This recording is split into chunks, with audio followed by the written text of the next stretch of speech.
revisando los orígenes de lo que se conoce en economía como la escuela clásica o podríamos decir, pues los orígenes de lo que se considera la economía moderna, ya la economía como una ciencia social. Hemos estado revisando que que esta nueva formación o esta concepción de la economía como una ciencia social se debe gracias a Adam Smith, que en 1776 eh, publica su libro que se llama, de manera resumida, La riqueza de las naciones, donde, bueno, pues él tiene la tarea, entre muchas cosas, de explicar cuál es la fuente de de la riqueza. Ya mencionábamos que anterior a esto, pues se encontraba lo que se conoce como el mercantilismo, que si bien no es una manera de pensamiento científico como tal, pues existían ciertas características y en estos tiempos del mercantilismo, pues se consideraba que quienes poseían más dinero, en este tiempo obviamente basado en metales preciosos, sobre todo en oro, pues eran consideradas las personas más ricas, ¿no? Y esta situación pues fue llevando sobre todo a los nacientes estados a acapararse justamente estos metales preciosos con la intención pues justamente de darle poder económico a sus gobiernos. Pero bueno, pues esta situación obviamente lo que generó pues es que se empezaran a mostrar problemas o a detener en algunos casos pues el correcto intercambio de productos. También mencionamos la sesión pasada que en el caso de Francia, este Quesney, por encargo del rey, también se tiene más o menos a la misma tarea que tuvo posteriormente Adam Smith, a tratar de identificar cuál es la riqueza y él llega a la idea de que la riqueza se va a encontrar principalmente en la agricultura. ¿Por qué? Bueno, pues por la razón de que eh, justamente es la agricultura la única actividad que le brinda excedentes a quien la trabaja. O sea, poníamos el ejemplo, o les ponía el ejemplo de que si uno siembra una semilla de frijol, pues obtiene una vaina de donde puede a lo mejor obtener otras 5 semillas, ¿no? Entonces, ese excedente de semillas, pues es lo que para Kesney, obviamente visto de una manera más global, pues va a empezar a significar realmente un excedente que se puede transformar en dinero y ese dinero a su vez permite la adquisición de más bienes. Por lo tanto, quien tenga una mejor agricultura, de acuerdo con la visión de Kesney y de los fisiócratas, sería una persona o sería una nación más rica. En el caso de Adam Smith, ya retomando para poder arrancar ahora bien el tema, decíamos que Adam Smith llega a la conclusión, después de estar revisando cómo se están desenvolviendo ahora ya las nacientes fábricas que se instalan principalmente en Inglaterra, pues él llega a la conclusión de que la riqueza va a consistir en aquellos bienes que los individuos de la sociedad consumen y les genera bienestar y que eso no va a importar en el estatus social de las personas. O sea, eh, puede ser que a lo mejor los bienes que sean considerados como alimentos van a representar cierta riqueza, pero también, no sé, a lo mejor en ese tiempo, si hablamos de joyas, pues a final de cuentas, a quien adquiere esas joyas le genera un tipo de bienestar y también esas joyas podrían considerarse como riqueza. Por lo tanto, diciéndolo de una forma muy general, pues entonces todos los bienes que produzca una nación serán traducidos como la riqueza que está produciendo esa nación. Quiere decir entonces que entre más bienes se produzcan, pues podríamos entender que más rica es una nación. También, bueno, Adam Smith llega a una conclusión que en su momento fue un poco fuerte de mencionar, y él dice, bueno, pues es que a final de cuentas el egoísmo que poseen las personas es lo que sirve de motor de la economía. ¿Por qué? Porque el propio egoísmo lo que hace es que las personas busquen de manera individual su bienestar personal. También ahí hace una aclaración, ¿no? De que, bueno, pues no es bueno que el egoísmo de una sola persona esté por encima del resto del egoísmo del resto de las personas. Por lo tanto, hay que tratar de buscar que siempre exista una competencia, ¿no? Y que siempre se estén creando satisfactores para poder darle bienestar o cumplir con satisfacer las necesidades de.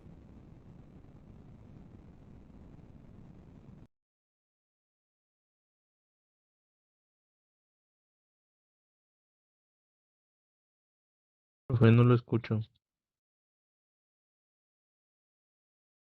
Sí, no se escucha, profe. Ya nos dejo aquí también.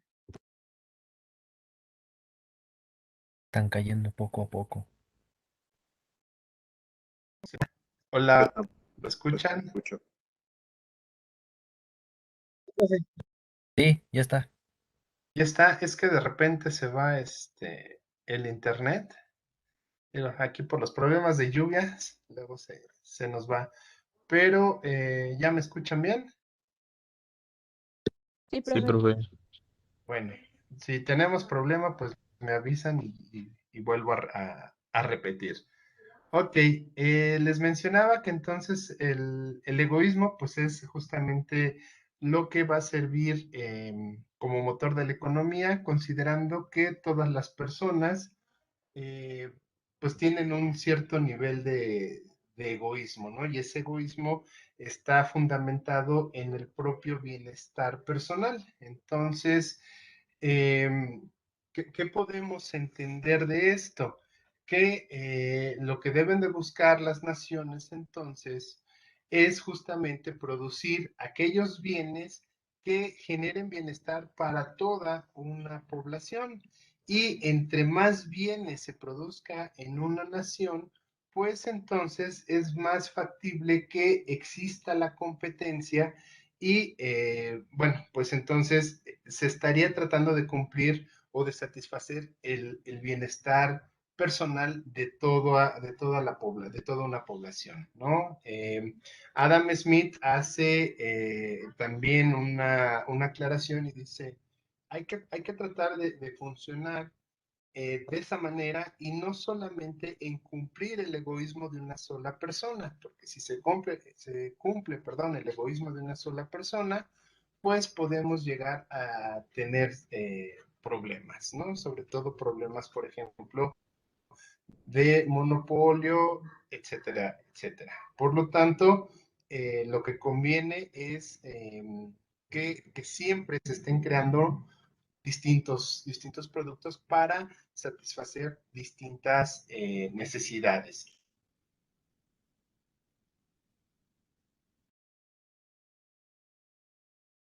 Pequeñitas, ¿no? Entonces, bueno, pues siempre habrá que estar generando satisfactores para todas esas necesidades que va requiriendo o vamos requiriendo todas las personas a lo largo de nuestra vida.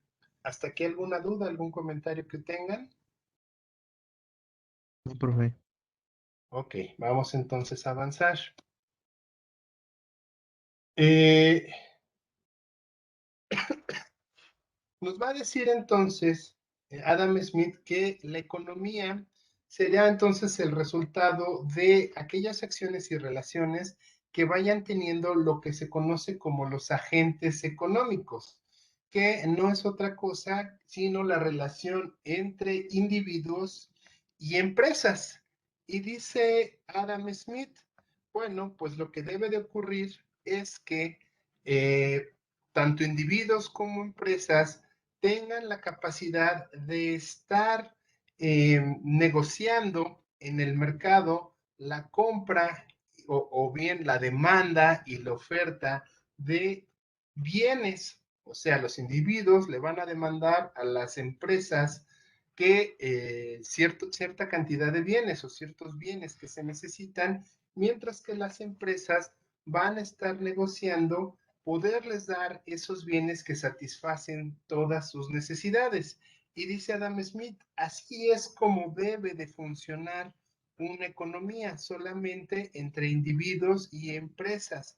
¿Por qué? Porque si funciona de esa manera, entonces todo se va a dar de acuerdo a lo que sería un orden natural y a lo que el propio Adam Smith considera como la mano invisible de Dios o simplemente como la mano invisible. Ok, ¿por qué Adam Smith menciona que es la mano invisible de Dios? Bueno, porque fue una forma muy sutil de decirle a la corona que, en este caso a la corona inglesa, que quitara las manos del mercado, que dejara de intervenir en el mercado, que se dedicara solamente a cobrar ciertos impuestos, pero que dejara de apropiarse de aquellas, por ejemplo, de aquella producción que tenían los campesinos, ¿no? Y de esta manera, la forma en la cual le pudo hacer entender a la corona de una manera sutil de que no estorbara, es diciéndole, bueno, pues ¿quién está arriba de ti en orden jerárquico?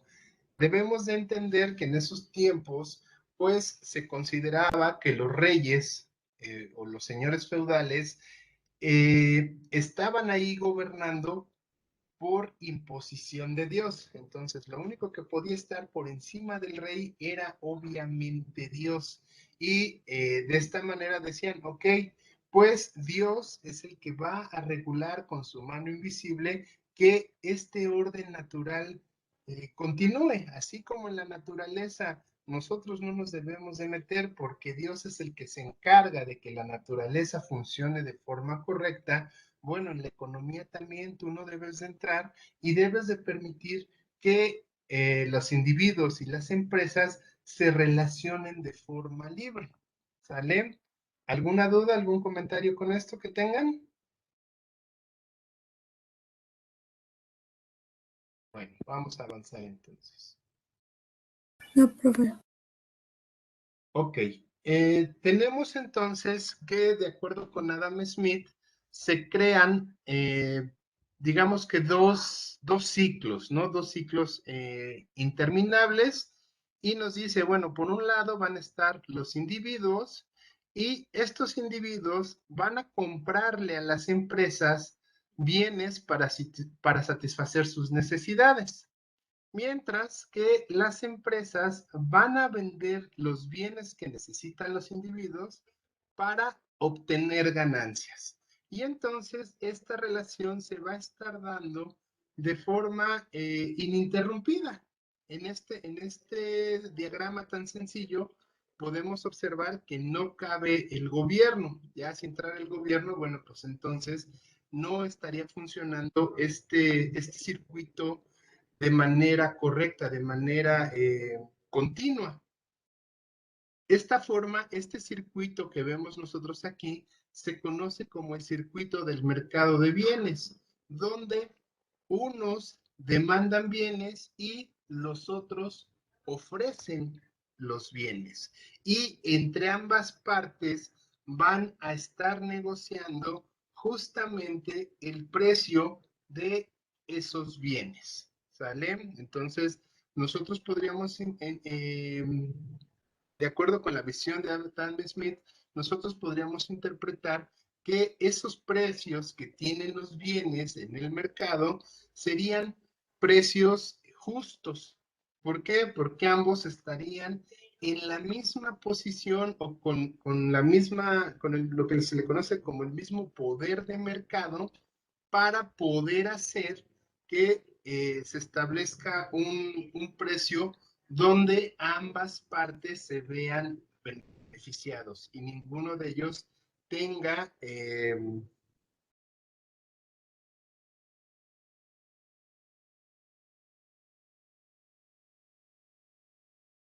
A ver, ya no se escucha. ¿Qué le pasó otra vez lo del internet?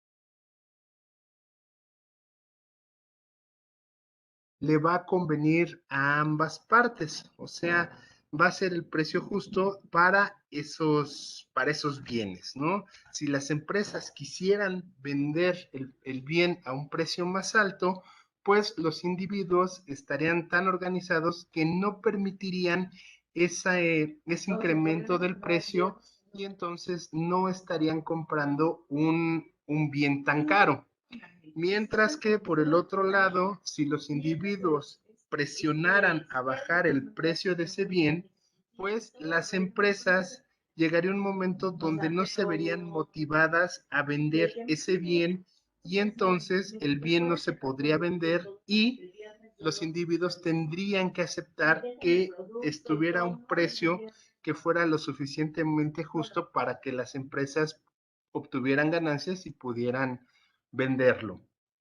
Este, nos dice Smith, es el primer ciclo que ocurre en el mercado de bienes. Mientras que también nos dice, ok, existe un ciclo que va de manera inversa y también se da entre los individuos y las empresas. Solamente que este ciclo que va en sentido contrario ocurre en lo que se conoce como el mercado de trabajo. ¿Qué quiere decir? Que en este caso los individuos van a verse en la obligación de vender su fuerza de trabajo a cambio de obtener un ingreso monetario. Y las empresas van a verse en la necesidad de contratar a los individuos y tenerles que pagar un salario por la compra de esa fuerza de trabajo que los individuos les están dando. Nosotros tenemos que recordar entonces que bajo este sistema que es el origen obviamente del sistema capitalista, que incluso hoy en día nos rige, pues las empresas o los empresarios son las personas que poseen la maquinaria y el equipo, los medios de producción, mientras que los individuos no poseen ningún medio de producción y entonces ellos tienen que vender lo único que poseen, su fuerza de trabajo, y eso lo van a hacer para obtener un salario y con ese salario poder comprar los bienes que venden las empresas. ¿Hasta aquí alguna duda, algún comentario que tengan? ¿Va quedando claro estos dos mercados y estos ciclos? Sí, profe. Ok. Sí, profe. Ok, estos ciclos tan sencillos fue lo que Adam Smith le tuvo que proponer o a la conclusión a la que tuvo que llegar. Y entonces de esta manera se justifica que el Estado no tiene razón de ser en la economía porque se corre el riesgo de que el Estado perturbe estos ciclos.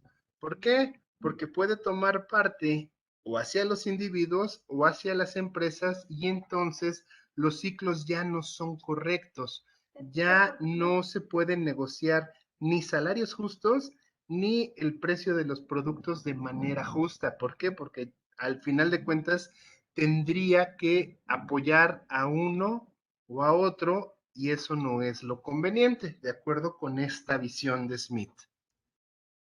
Ok, Adam Smith nos dice entonces que también todos los objetos, todos los productos que se venden en una economía van a poseer dos valores, lo que se conoce como el valor de uso y lo que se conoce como el valor de cambio.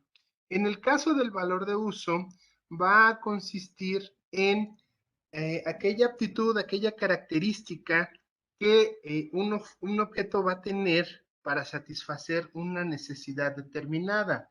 Me parece que eso ya lo habíamos tocado alguna vez y yo les decía, bueno, pues si ustedes, por ejemplo, están en un desierto y de repente se aparece una botella de agua, pues el valor de uso que ustedes le dan a esa botella es un valor de uso sumamente alto. ¿Por qué?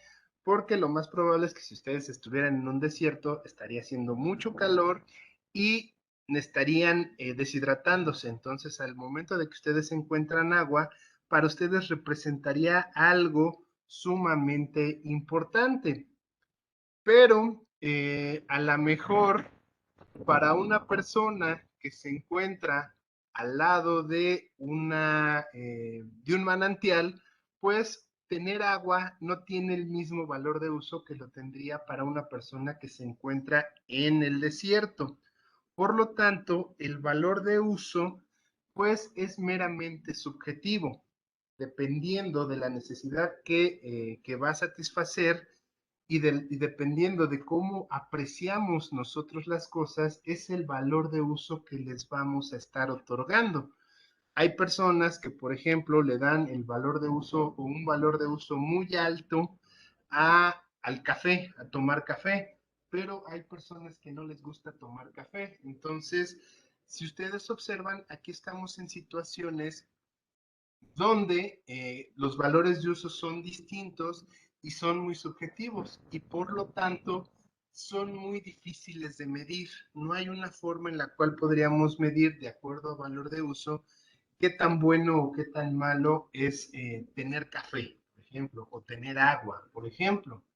Pero el que sí nos va a estar sirviendo, sobre todo para las cuestiones de economía, es lo que se conoce como el valor de cambio.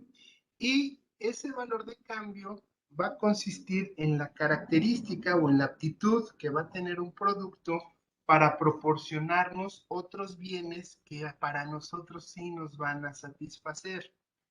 Por ejemplo, vamos a suponer el caso de un zapatero, de un fabricante de zapatos. Este zapatero, a final de cuentas, después de tener él su propio calzado y el calzado a lo mejor para su familia, todos aquellos zapatos que produzca ya no tienen ningún tipo de valor de uso para él. ¿Por qué? Porque no los va a necesitar. Pero esos zapatos extra que puede él fabricar, pues los puede llevar al mercado y tratar de venderlos. ¿Con qué intención estaría buscando esta persona vender unos zapatos? Bueno, con la intención, perdón, de obtener dinero y después con ese dinero poder adquirir aquellos bienes que sí sean de su necesidad o de necesidad de su familia, como podría ser vestimenta, como podría ser a lo mejor no sé, algún bien que le genere diversión, como puede ser, no sé, a lo mejor una pelota, o,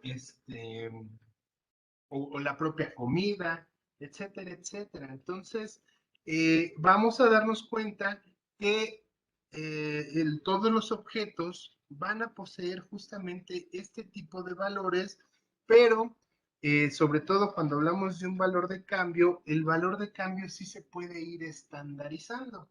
Y sobre todo, bueno, pues cuando nosotros, por ejemplo, en el caso del zapatero, vamos a suponer que él llega a ofrecer en un mercado sus productos, pero no solamente él llega a ofrecer zapatos, sino que a lo mejor, así como él, llegan otras tres personas que también ofrecen zapatos.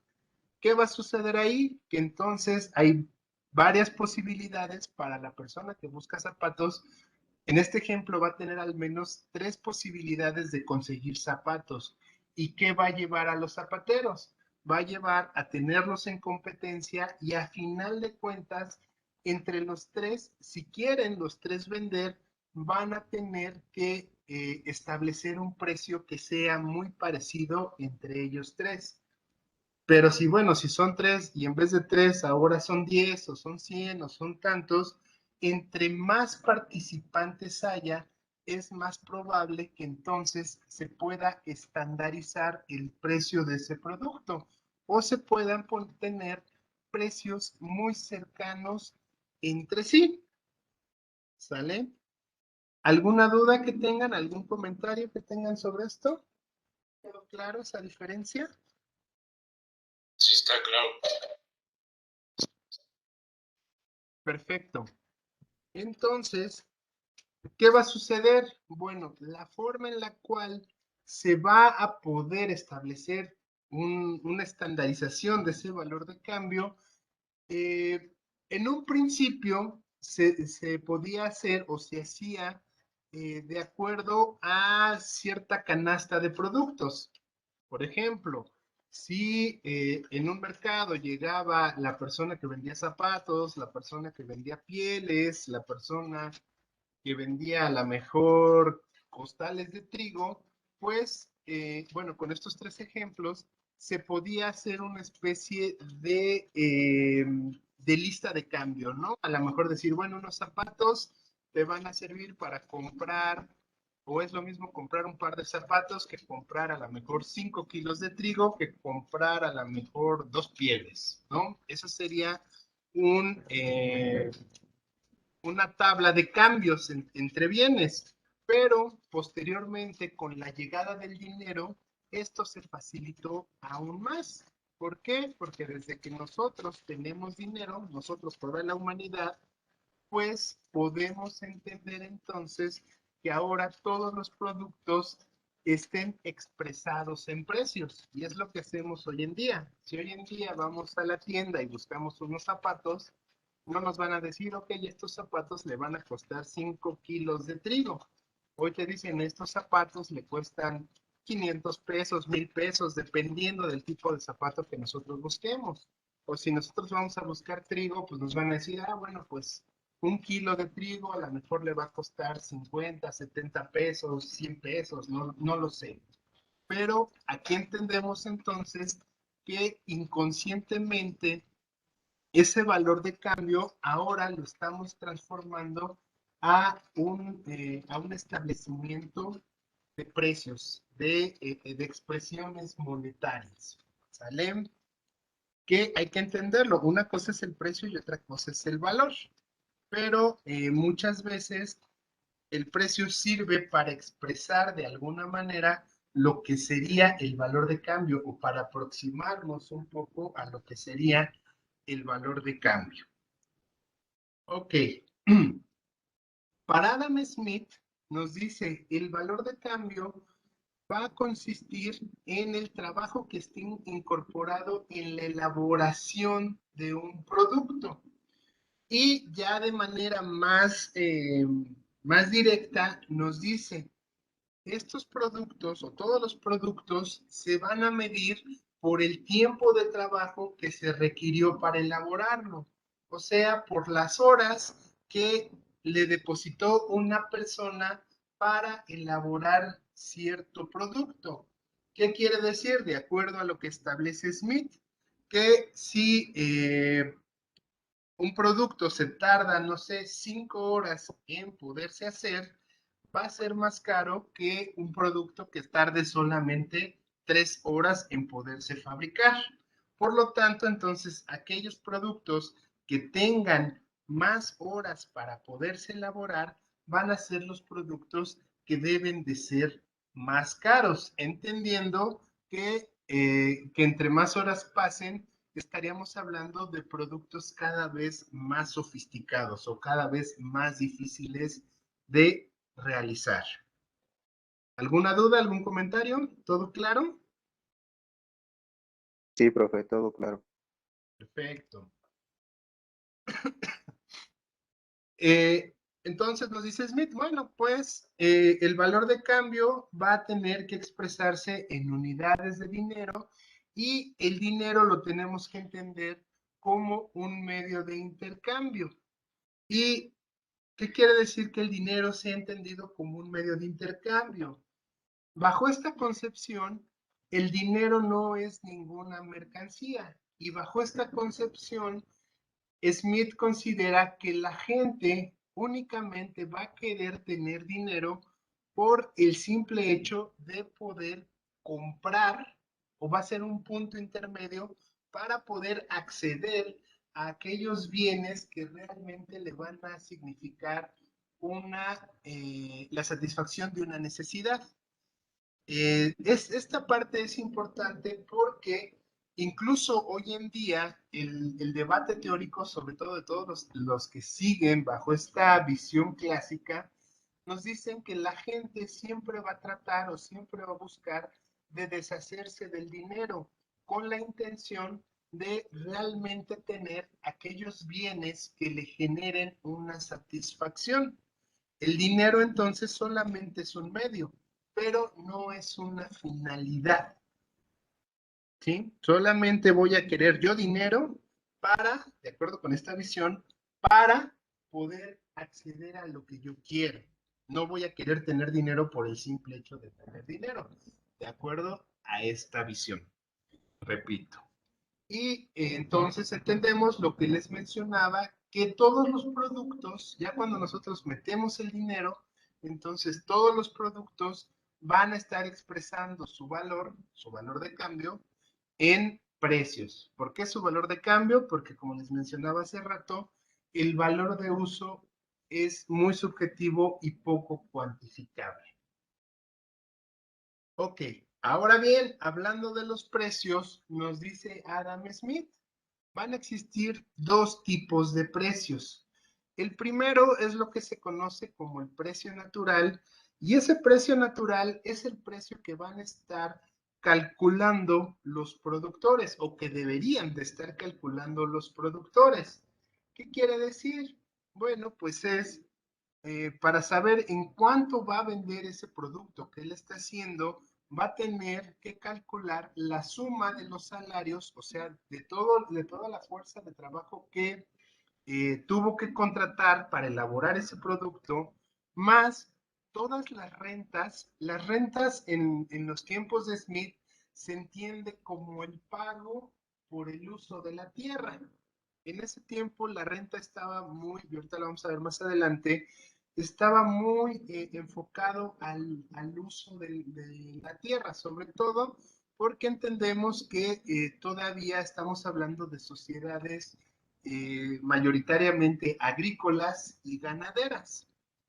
Entonces, en esos tiempos, los dueños de las tierras eran los llamados terratenientes y ellos por lo general no buscaban realmente producir, realmente vender algún producto, sino que más bien rentaban sus tierras y a partir de lo cosechado o de lo obtenido por la ganadería, estos terratenientes, bueno, pues lo que hacen es, o lo que hacían, era obtener un pago de acuerdo a lo que se obtenía. Era un pago variado. ¿Qué quiere decir? Que si la cosecha había, o significaba, se traducía, no sé, en 100 pesos, bueno, pues ellos a lo mejor podían negociar quedarse con ese 5% de la cosecha. O bien, si ahora la cosecha era menor y solamente era de 50 pesos, bueno, pues entonces ahora solamente poseerían la parte proporcional negociada de esos 50 pesos de la cosecha. Y eso lo tenían que tomar en cuenta, obviamente, los productores, o de acuerdo con Smith, lo tiene que tomar en cuenta el productor. ¿Por qué? Porque implica un costo. Y también los productores deben de tomar en cuenta las ganancias que quieren obtener. ¿Por qué? Porque si un productor no tiene ganancia de vender algo, pues entonces no tiene motivación para producirlo. O sea, si un zapatero le cuesta 100 pesos hacer un zapato o un par de zapatos, pues no va a ir al mercado con la intención de venderlo a 100 pesos, porque no estaría ganando nada. La intención, obviamente, es que si a él le cuesta 100 pesos, busque tratar de ofrecer un precio que a él le implique una ganancia sumamente satisfactoria para él. A lo mejor buscará, no sé, si le cuesta 100, venderlo en 120 y esos 20 sería la ganancia que él ya tiene prevista. Obviamente esta ganancia pues va a estar limitada justamente por la competencia, por el resto de los zapateros que también vayan al mercado a vender ese precio.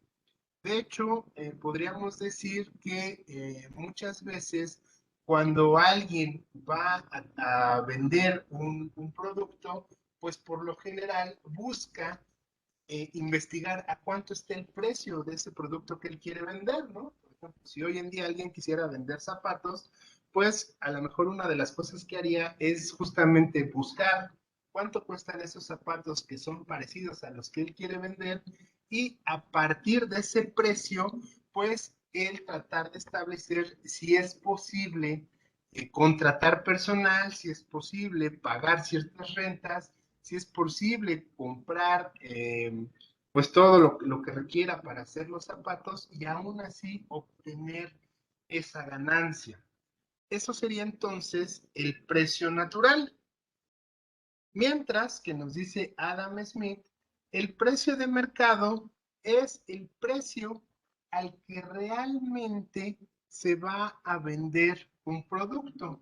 Y ese precio de mercado lo van a establecer justamente empresas e individuos al momento de negociar los individuos sus necesidades de bienes o de compra de bienes y los empresarios, pues esa oferta que hacen justamente de esos bienes. El óptimo sería que tanto el precio natural como el precio de mercado fueran exactamente los mismos. De hecho, si el precio de mercado es menor que el precio natural, entonces eso no va a motivar a el productor a querer entrar al mercado. ¿Por qué? Porque representaría algún tipo de pérdida, ¿sí? Si él, por el contrario, tiene un precio natural mucho más bajo que el precio de mercado, pues justamente se va a compensar en la ganancia que esta persona obtenga al momento de vender su producto. ¿Queda claro? ¿Alguna duda? Okay, No, profe. avanzamos. Vamos a hablar ahora de lo que se conoce como los factores de la producción. Ok, nos dicen entonces que todos los productos van a requerir de la combinación o del uso de tres factores principales, que son la tierra, que su sigla sería la letra E, porque es una, bueno, aquí se toman las siglas del idioma inglés, entonces sería E de Earth, sería tierra, el trabajo que se le compra o la fuerza de trabajo que se le compra justamente a los obreros, que se identifica con la letra L de labor, y capital, que bueno, el capital, más que identificarse con el idioma inglés, se identifica con el alemán, que en alemán capital se escribe con la letra K, ¿sale? Entonces nos dicen, bueno, pues todos los productos que se crean dentro de una economía requieren justamente de la combinación de estos tres factores. Y obviamente estos tres factores, cada uno va a necesitar una remuneración. O sea, quien ofrece la tierra tiene que recibir una remuneración por el uso de su tierra. Quien ofrece el trabajo, pues necesita algún tipo de remuneración por ofrecer su trabajo. Y quien tiene el capital entendido en aquella persona que se dedica a comprar maquinaria y equipo sobre todo, pues también necesita obtener una remuneración justamente por estar utilizando estos medios de producción. ¿Cómo quedarían esas remuneraciones? Para la tierra, dice Smith, se debe de pagar la renta, o sea, aquellos que prestan sus tierras, pues deben de recibir a cambio una renta. Aquellos que ofrecen el trabajo, que serían los individuos o los obreros, tienen que recibir un salario como remuneración. Y aquellos que se van a dedicar a estar invirtiendo, a estar produciendo justamente los bienes y servicios con el capital que tienen, con el capital que aportan, su remuneración se tendrá que ver a través de una ganancia o de un interés. Ahorita más adelante vamos a ver en qué casos se recibe una ganancia, perdón, y en qué casos se va a recibir un interés. ¿Queda claro entonces estas remuneraciones? Sí, profe. Vamos a avanzarle. Ok, en el caso de la ganancia y el interés, que sería la remuneración por el capital, vamos a decir que primeramente la ganancia es el rendimiento que se va a obtener por el capital que se invirtió para producir un bien. O sea que, por ejemplo, si una persona compra un telar y ese telar, esa máquina, pues obviamente va a tener cierto precio. Ese precio obviamente no se lo van a poner de forma directa al producto. ¿Por qué? Porque un telar, por ejemplo, hoy en día a lo mejor un telar podría costar $500,000 y yo al momento de querer vender mi producto, pues no va a ser nada atractivo. ¿Qué sucede? Que por lo general lo que se hace es que ese valor del telar, ese $500,000, se va a dividir entre los años que se cree o se prevé que esa máquina va a estar funcionando de forma óptima. Eso que les estoy diciendo se conoce como depreciación. ¿Qué quiere decir? Que a lo mejor si la máquina dura 5 años, pues entonces y la máquina me costó $500,000, entonces cada año yo tengo que estar obteniendo de ganancia $100,000 para poder compensar ese desgaste de mi maquinaria. Igual, si yo compro herramientas, bueno, pues a lo mejor las herramientas puede que me duren más o a lo mejor me duran menos. Por ejemplo, un martillo, un desarmador, etcétera, etcétera. Ese desgaste yo tengo que recibir, o el capitalista, que es quien se va a dedicar justamente a comprar esto, tiene que recibir algún tipo de remuneración para poder compensar ese desgaste. Pero no solamente va a buscar obtener esa remuneración exacta por el desgaste, siempre va a estar buscando justamente obtener un poco más, ¿sí? Para que sea redituable. Entonces, vamos a suponer que una vez que el producto se vende y se quitan los salarios, vamos a decir que a lo mejor a una persona le costó $50 de salarios, más 10 de renta, ya van 60, más 40 de ganancia. Esos 40 de ganancia que tuvo significarían que el producto se estaría vendiendo en $100 o tendría que venderse en $100.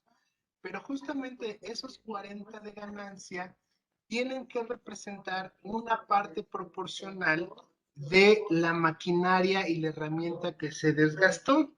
Y si nosotros repartimos ese valor de la maquinaria y de la herramienta entre todos los años que debe de durar, podríamos decir que a lo mejor esa depreciación corresponde entonces a, el, a $30. Quiere decir entonces que realmente el capitalista está obteniendo $10 libres de ganancia. Ok, ¿cómo obtenemos la tasa de ganancia? La tasa de ganancia es un porcentaje que nos dice qué tan redituable es mantener ese negocio o ya no hacerlo. ¿Cómo lo vamos a obtener? Lo obtenemos dividiendo justamente la ganancia que se tuvo entre el capital que se invirtió. ¿Sale? Y entonces, bueno, pues lo que nosotros estaríamos esperando es que estas tasas de ganancia fueran valores positivos, porque si nos diera un número negativo, estaríamos entonces nosotros diciendo que no hay ganancia, que al contrario, está existiendo una pérdida. Y entonces no es negocio para la persona que está vendiendo el producto. ¿Alguna duda? ¿Quedó clara esta parte? Sí, Ok. Por otro lado, está lo que se conoce como el interés. ¿Qué va a ser el interés? Bueno, el interés es justamente, nos dicen, el pago extraordinario acordado que va a recibir una persona al prestar su capital a otra persona que lo va a utilizar. ¿Qué quiere decir? Que habrá veces en que existan ciertas personas que posean maquinaria, que posean herramientas, pero no las utilicen por la razón que quieran, porque a lo mejor en ese momento no estaban en condiciones de producir o porque no tenían ganas o a lo mejor en algunos casos porque heredaron esa maquinaria o heredaron esas herramientas. El chiste es que no están usando ese capital o esos activos que tienen ahí, pero lo que pueden hacer es justamente prestárselos a alguien que sí esté interesado en usarlos a cambio de recibir un pago por ello, en este caso un interés. Quiere decir entonces que alguien más hará uso, o dirían otras personas, usufructo de esa maquinaria, de ese equipo. Obviamente ya tendría considerado ese interés que le va a tener que pagar a quien le prestó este capital y obviamente el interés va a ser una parte totalmente ajena a la ganancia que esté obteniendo el capitalista que está generando el producto. Al igual que con la tasa de ganancia, pues se hace entonces el cálculo de lo que sería la tasa de interés. Y la tasa de interés, pues va a consistir en dividir el pago que se está haciendo, ese pago extraordinario que está recibiendo por prestar su capital, entre el valor del capital que le está prestando o de la maquinaria que le está prestando o de las herramientas que le está prestando. ¿Sí queda claro? Por ejemplo, si mi maquinaria vale 500,000 pesos y yo la presto durante un año y por ese año a mí me dan 1,000,000 de pesos, bueno, la diferencia de uno entre 500,000 me va a decir cuál es esa tasa de interés. ¿Qué es lo que me están pagando a mí por el simple hecho de prestar mi maquinaria, mis herramientas, etcétera, etcétera? ¿Queda claro? ¿Queda clara esa diferencia entre interés y ganancia? Sí, profe. Ok, vamos a pasar entonces ahora a la renta.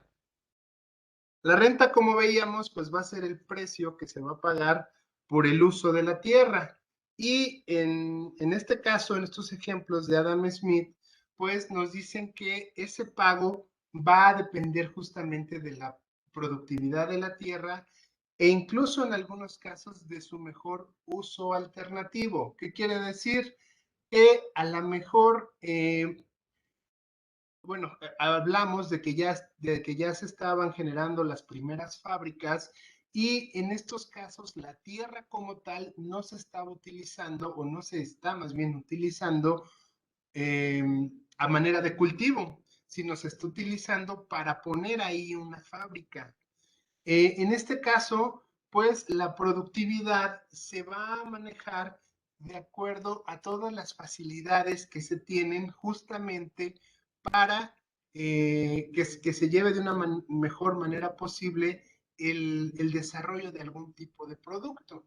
Por ejemplo, si se puso una fábrica para crear ropa, a lo mejor el dueño del terreno puede cobrar más por un terreno donde se haya puesto una fábrica que esté cercana a la mejor, no sé, a una ciudad, que aquel que prestó su terreno y se encuentra en una zona de difícil acceso, ¿no? Ahí obviamente el que tiene el terreno en una zona de difícil acceso tendría que cobrar una renta más barata que el que la tiene cerca de una ciudad o el que la tiene cerca incluso hasta del mercado físico donde se va a vender esa ropa, ¿no? Entre más cerca esté la fábrica del mercado donde se va a vender esa ropa, en este ejemplo, pues implicará, por ejemplo, menos costos de transporte. No sé, hoy en día, pues nosotros entenderíamos, por ejemplo, que un terreno donde se cuente con todos los servicios, servicio de luz, servicio de gas, servicio de agua, pues va incluso que esté en una zona céntrica, pues es un terreno que se va a rentar de una forma más cara que un terreno que a lo mejor se encuentre en un lugar donde no hay luz, donde no es bueno o no hay agua o donde hay ciertas carencias, ¿no? Esa misma visión que se tiene ahora, bueno, pues más o menos también se tenía con el propio Adam Smith. Y él se enfoca sobre todo en el uso de la tierra para cuestiones agrícolas y nos dice, bueno, en este caso la renta sí puede ser variable porque en la cuestión agrícola se va a establecer la renta en función de lo cosechado. Quiere decir entonces que si la cosecha fue mala, pues la renta que se tendrá que pagar es menor. ¿Por qué? Porque siempre va a estar en proporción a lo cosechado, ¿sí? Para otros casos, a lo mejor sí es más fácil establecer una cuestión de renta. ¿Por qué? Porque ya se establece una renta fija, un precio fijo. Pero en la cuestión agrícola, en estos tiempos que lo escribe Smith, nos dice, pues eso deberá de estar en función de lo que se cosecha. No sé si hoy en día en las tierras agrícolas que se rentan se utilice esta forma de pago o ya se utilicen algún tipo de pago fijo. La verdad es que lo desconozco, pero yo creo que es más común de que se establezca una renta fija, ¿no? Ya un precio establecido por contrato previamente. Ok, ahora bien, el pago al trabajo pues va a corresponder justamente a los salarios. En este caso, bueno, pues el pago se va a realizar por la compra a la fuerza de trabajo, que es lo único que poseen los obreros. Los obreros solamente poseen su fuerza de trabajo y es lo que van a ofrecer, lo que van a vender y lo que los empresarios, o en este caso los capitalistas, van a estar comprando. Eso, obviamente, ese salario se va a estar siempre negociando entre obreros y patrones. Y como es de esperarse, pues tanto obreros como patrones van a tener intereses opuestos. ¿Qué quiere decir? Que los obreros van a presionar por obtener salarios lo más alto posibles, mientras que los patrones, pues entonces, van a buscar justamente presionar para que los salarios sean lo más bajo posibles. Otra situación en la cual justifica Smith una razón por la cual no debe de intervenir el Estado. ¿Por qué? Porque igual, si existe una intervención del Estado, bajo esta lógica, pues el Estado tendría que tomar parte hacia uno u otro bando. Y Smith considera que estando como está bajo este esquema, pues hay mayor igualdad de fuerzas entre los grupos obreros y los grupos patronales, ¿no? Y ninguno de los dos estaría realmente perdiendo. Ok. ¿Qué es lo que nos dice Smith o qué es lo que establece Smith y deja en claro? Bueno, algo que se tiene que buscar en este aspecto de los salarios es que estos deben de asegurar la subsistencia de la clase obrera. E incluso el propio Smith sugiere que los salarios se encuentren un poco arriba de este nivel de subsistencia para que la propia clase obrera esté incentivada a reproducirse, y si se están reproduciendo, bueno, pues entonces se puede asegurar la perpetuidad de una población trabajadora. ¿Por qué? Porque si entonces el obrero vive nada más en subsistencia, obviamente no va a querer tener hijos, y al no querer tener hijos, pues cada vez va a haber menos obreros de los cuales pueda echar mano la clase empresaria. ¿Sale? También, bueno, pues ya nos va diciendo Smith que justamente los salarios van a ser o van a servir también como termómetro de riqueza de las naciones. ¿Por qué? Porque si nosotros entendemos que existe una nación que produce muchos bienes y servicios, bueno, sobre todo muchos bienes, pues entonces va a haber cada vez más obreros contratados, y al existir cada vez más obreros contratados, estos van a tener mayor facilidad de poderse mover de una empresa a otra. Y una forma en la cual una empresa puede retener a sus trabajadores es justamente ofreciendo salarios altos, que también dice Smith, a final de cuentas no es tan malo que existan los salarios altos, porque entre mayores ingresos tengan los obreros, mayor capacidad de compra de los propios bienes que se están creando en esa nación va a existir, y entonces al comprar más bienes, los empresarios pues se van a ver incentivados a estar produciendo cada vez más bienes o incluso bienes más sofisticados. Y entonces, bueno, pues esto, bajo esta visión, se convierte en un círculo virtuoso. ¿Ok? ¿Hasta aquí alguna duda? ¿Queda todo claro? ¿Entendemos esta visión? ¿Algo que a ustedes les suene, no les suene? ¿Estén de acuerdo o no estén de acuerdo?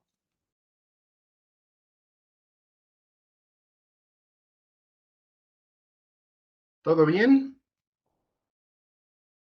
Sí, profe. Sí, profe, Claro, todo bien. Ok, los a salarios son ver, para mantener el nivel de producción o incluso para incrementarlo, ¿no? O sea, si se necesitan más obreros, se aumentan los salarios para que busquen el tener más hijos y esos mismos hijos sean obreros, inclusive si se necesita subir la producción, ¿no? exactamente. Y dicen, bueno, algo que se tiene que establecer es que existan salarios de subsistencia. O sea, bueno, obviamente conforme han pasado los años, eso de subsistencia ha ido cambiando de noción, ¿no? Y obviamente cada vez en mayor perjuicio de los obreros o de los trabajadores en general. ¿Por qué? Porque la subsistencia en los tiempos de Adam Smith pues implicaban que un obrero pudiera tener acceso a techo, a alimentación, a vestimenta, a diversión, ¿vale? Esas digamos que eran las generales. Ya conforme han ido pasando los años, pues podríamos decir que hoy en día cuando hablamos o cuando se habla de salarios de subsistencia, pues ya lo único que piden es que la gente tenga para comer, ¿no? Entonces, ya, o sea, sobre todo el factor diversión ya quedó, u ocio, ya quedó de lado, ¿no? Ya eso es un extra, ¿no? Incluso, bueno, también la subsistencia, en este caso, pues aplica todo lo que es seguridad social, entiéndase desde la parte justamente de vivienda hasta la parte también de retiro y de, ¿cómo se llama esto? Servicio médico. Hoy en día un salario de subsistencia ya no lo cumple. Es más, se supone que el salario mínimo de México debe de asegurar justamente esa subsistencia. Y yo lo dejo sobre la mesa. ¿Ustedes consideran 110 pesos o 120 pesos, que está ahorita el salario mínimo diario, sirve para la subsistencia de una familia? No sé. No. Ok, entonces, bueno, también eso también lo tenemos nosotros que vislumbrar, ¿no? A ver, permítanme 5 segundos.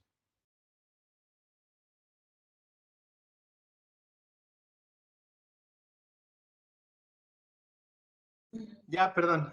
Ok, vamos a continuar. Algo de las mayores aportaciones que hace Adam Smith a la ciencia económica es justamente lo que se conoce como la división del trabajo.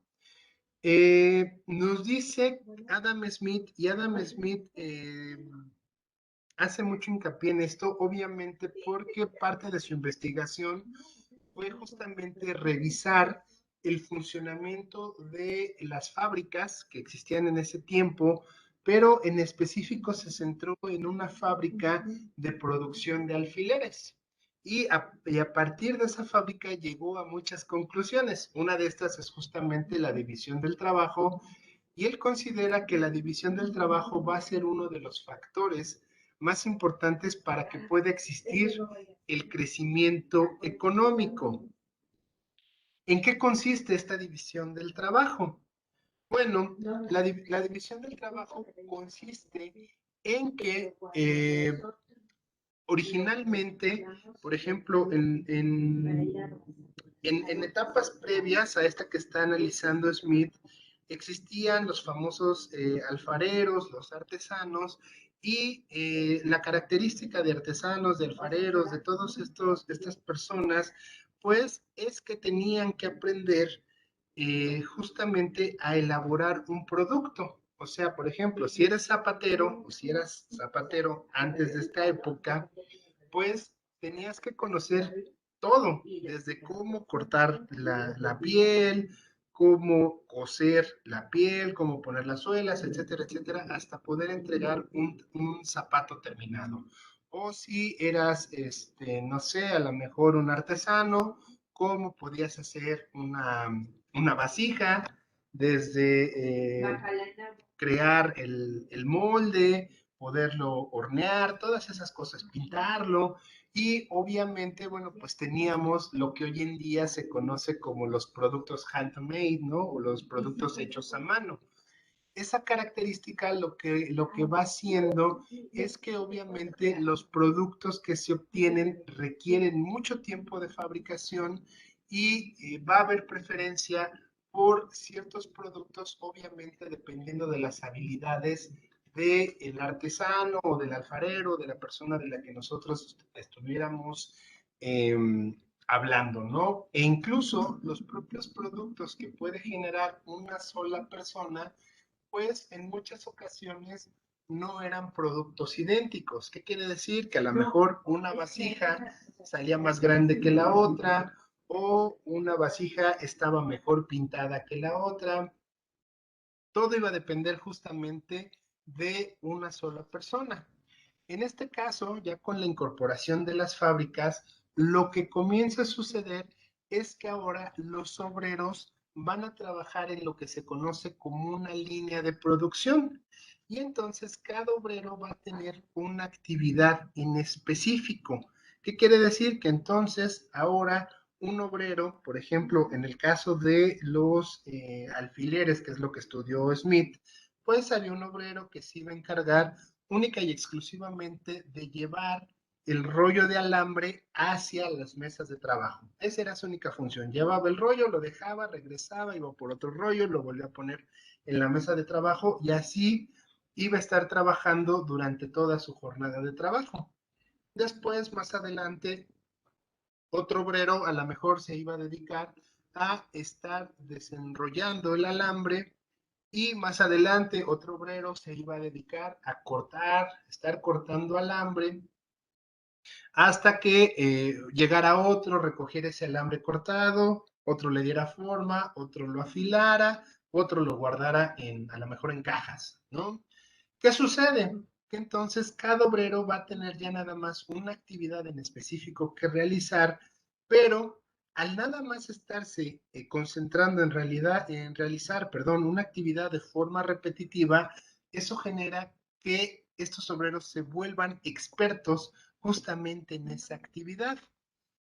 ¿Por qué? Porque, por ejemplo, en el caso de la persona que corta el alambre para estar midiendo los alfileres, pues va a ir encontrando a lo mejor alguna forma de cortar cada vez más rápido o de que un corte vaya sacando varios pedazos, etcétera, etcétera. O la persona que se encarga de llevar los rollos, pues posteriormente es probable que se dé cuenta que va a necesitar a lo mejor de una carretilla. Y ya con una carretilla va a ser más fácil que él pueda estar transportando estos rollos de alambre, que a lo mejor en un principio solamente él se dedicaba a cargar un rollo, ¿no? Y regresar, él haciendo el esfuerzo. Ya después, si él sugiere el uso de una carretilla, bueno, pues esa actividad se hace más rápido y se hace de forma más sencilla. Esto entonces les explico, pues va haciendo expertos a los obreros en actividades en específico y el conjunto de todas estas experiencias y desarrollo de nuevas técnicas, pues va haciendo que sea cada vez más eficiente elaborar el producto, en este caso los alfileres, o incluso, pues lo que va a hacer es motivar justamente su creatividad y en algunos casos, pues los llevará a idear algún tipo de herramienta que les pueda facilitar su trabajo. Y obviamente, bueno, pues a lo mejor en un principio se producían en una hora nada más 10 alfileres, pero si todos van incorporando su experiencia y van mejorando su técnica y cada vez son mejores en hacer lo que están haciendo de forma repetitiva, pues se pueden empezar a ver grandes crecimientos de producción, ¿no? A lo mejor en un principio eran 10, pero ya a final de año, pues a lo mejor ya se están produciendo 50 alfileres, ¿no?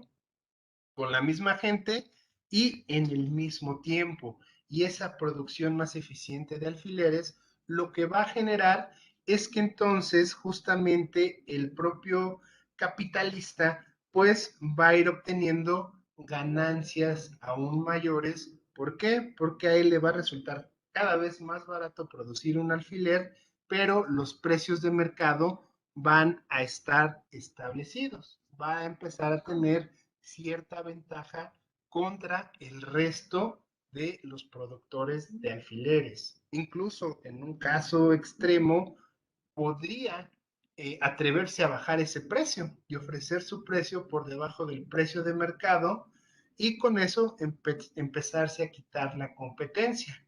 Esa competencia, bueno, pues lo que va a hacer es que también otros oferentes de alfileres también se vean en la necesidad de estar innovando cada vez más para no quedar fuera. Y eso hoy en día sigue siendo una de las ideas que se tienen, ¿no? Las empresas que compiten contra otras empresas siempre están con esa zozobra de que pueden eh, salir en algún momento del mercado y por eso es una razón en la cual se busca estar innovando constantemente para poderse mantener. Ok, decimos entonces que Adam Smith llega a la conclusión de que va a resultar más productivo repartir el trabajo entre todos los trabajadores que tener a todos los trabajadores haciendo todo un producto de manera individual. O sea, por ejemplo, si él contrata 10 personas, le conviene que cada persona se especifique en hacer una actividad que tener a 10 personas fabricando cada uno alfileres. ¿Sale?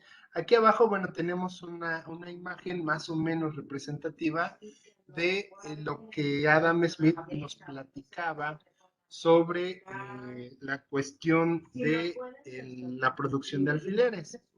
Por ejemplo, aquí abajo, bueno, pues tenemos una persona que está enrollando justamente el alambre, acá atrás otra persona que los está cortando, acá atrás otra persona que los está transportando y se los está llevando justamente a estas personas que son las que los afilan esos alfileres y le estarían dando pues digamos, el toque final, ¿no? Ya le estarían dando forma a esos alambres cortados, ya le estarían dando forma de un alfiler, que es el producto que se quiere tener justamente al final, o el producto que se quiere vender justamente al final, ¿no? Por ejemplo, acá atrás, bueno, también hay uno que está justamente cargando los rollos de alambre para acercarlo a las mesas de trabajo.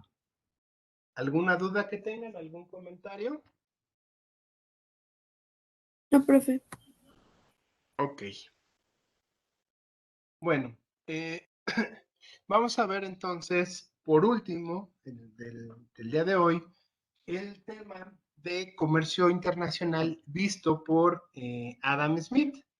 Nos dice entonces que el comercio internacional o el comercio entre naciones es posible que se dé. También hay que recordar que, bueno, está viviendo Adam Smith justamente esa transición entre el feudalismo o la época medieval, donde todos los reinos o todos los feudos estaban cerrados, a una transición hacia un capitalismo.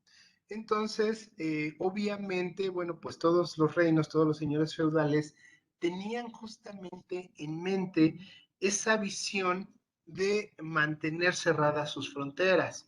En este caso, Smith lo que dice es, ok, si es posible y cada vez va a ser más necesario que los países o las naciones tengan que estar comerciando entre sí. Pero ¿en qué casos se va a dar esto? ¿O en qué casos se tiene que dar esto? Bueno, pues se va a dar siempre y cuando un país tenga una ventaja absoluta sobre otro para producir algún tipo de bien. ¿A qué se refiere esto? Bueno, Adam Smith nos dice, la ventaja absoluta va a corresponder justamente en un ejemplo, digamos, el caso de los alfileres.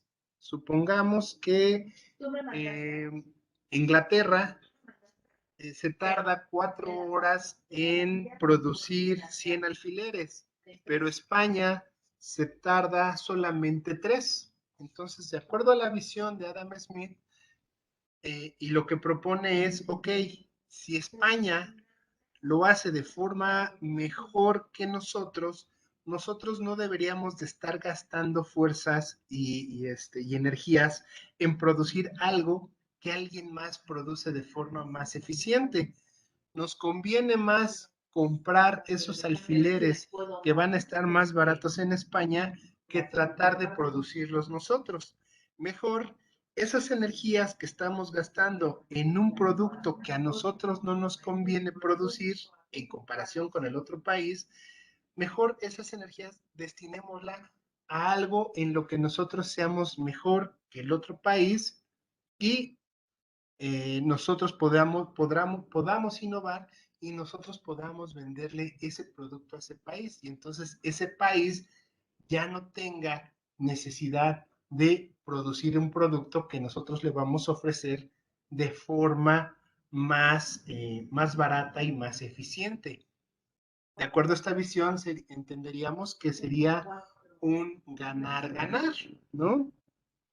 Y obviamente, pues los grandes ganadores serían los propios individuos porque obtendrían productos cada vez más baratos y entonces sus salarios rendirían un poco más.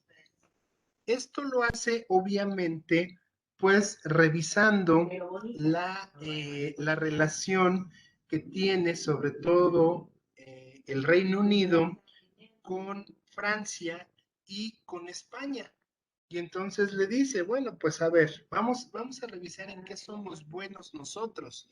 En ese caso, Inglaterra, como ya a lo mejor alguna vez les había mencionado, en ese caso el Reino Unido, todo el Reino Unido, pues está incorporando las fábricas y es muy bueno en ofrecer bienes de consumo, entiéndase vestimenta, entiéndase zapatos, entiéndase cierta comida. Es muy bueno produciendo eso. Mientras que Francia está más especializado en la creación de bienes suntuarios. Entonces, Smith lo que él trata de explicar justamente es, no nos enfoquemos en hacer algo que ya Francia lo está haciendo, que serían los bienes suntuarios, las joyas, pues sobre todo la parte de joyas, de cancelería, ¿sí? Eso dejémoselo a Francia, nosotros mejor le compramos eso a Francia y nosotros tratemos de venderle nuestros bienes de consumo a Francia. Nosotros tratemos de venderle los zapatos, la vestimenta, todo lo que se requiere para para su población. Y cuando nosotros vayamos a vender a España, que España no está haciendo nada más que recibiendo el dinero de todas sus colonias o el oro de todas sus colonias, bueno, pues lo que nosotros podemos hacer es, vamos, digamos, a dividirnos el pastel con Francia, que Francia le venda bienes suntuarios a España y nosotros le vendemos los bienes de consumo a España. Y entonces ya ninguno de los dos competirá por los productos que el otro que el otro está ofreciendo y por decirlo de alguna forma nos estamos repartiendo pues el dinero de España, ¿no? ¿Por qué? Porque España, repito, solamente está utilizando su oro para adquirir esos bienes justamente del resto de los países europeos. Ok, ¿hasta aquí alguna duda que tengan, algún comentario? ¿Quedó claro?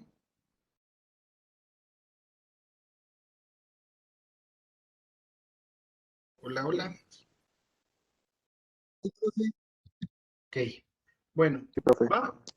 vamos a dejar aquí la sesión de hoy, porque la verdad aquí yo ya tengo problemas como que se quiere ir la luz. Entonces,